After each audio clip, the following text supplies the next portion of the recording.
my brother has this screen time thing way before the government introduced it.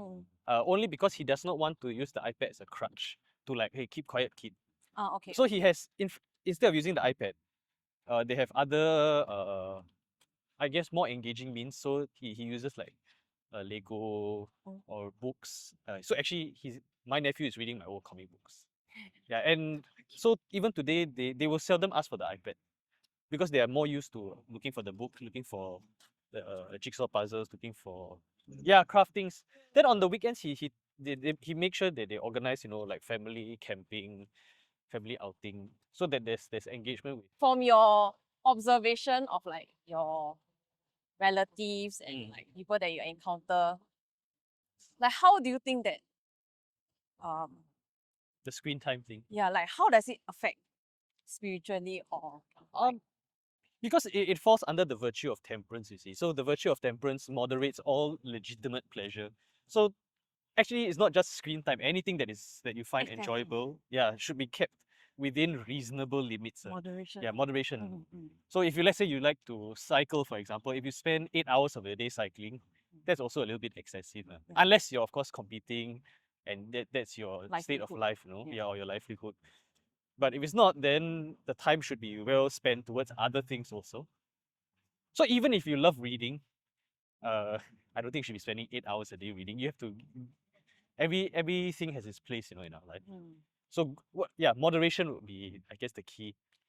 And I guess it works as a general principle, but then since everybody is different, each family has to then moderate accordingly also. So maybe 2 hours for this family works, 1 hour for this family works, 3 hours for this family works. So there's a general principle.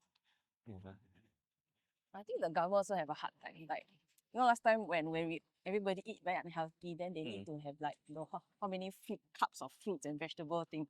It's just to start, lor. I mean, it will take many years, I think, before it actually people see the effects and benefits of it. Yeah, but I do know of parents who have parental controls and they put screen time. So and this was way before any government thing. Yeah. Just for moderation. Where are we going next? So we cross the road there into the greenery there. Okay. Then that's where you can see Malaysia from. Huh? I know him. Oh. That's I used to work with him before. Black shirt, right? See whether he will hello. I don't know whether he remembers me. This is many years ago.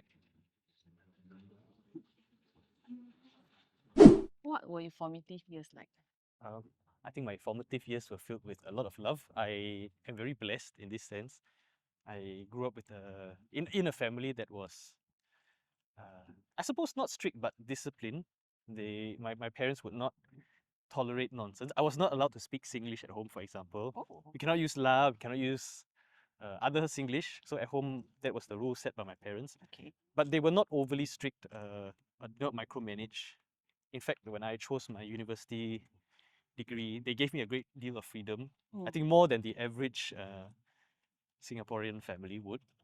So I did a degree that I really liked, which I guess in the local context may have no practical value or pragmatic value, but they said if you like it, do it, but just be aware that it's not a common degree like everybody else. What was your degree? I studied Latin.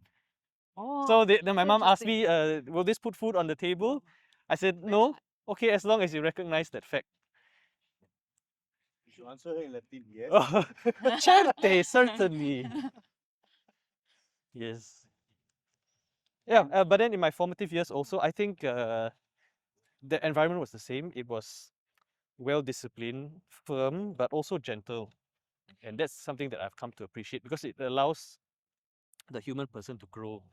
You cannot over stifle, cannot be too relaxed also. So actually, I've come to realize that whether you're a parent, whether you're a teacher, formation is such an important thing, and it's really an art. You have to figure it out as you go along. Cannot be too strict, cannot be too lax also.